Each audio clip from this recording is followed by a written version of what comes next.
Welcome to day 4 of JavaScript question. Today we will be solving counter 2. It says write a function create counter.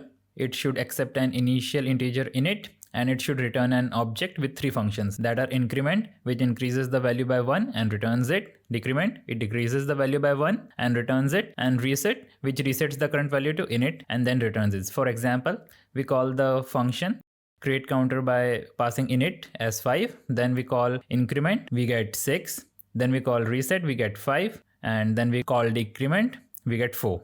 So let's get started. So first we need to store the initial value. Let's call it init val, and it will be init. We also need to store the current value, so let's call it cur, and it will also be init. Now we need to return an object with three functions, so let's do it. The first is increment.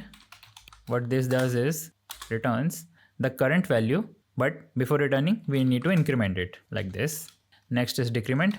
It returns cur by decrement like this. And the last is reset. It resets the value, so cur equals to init val and then return cur.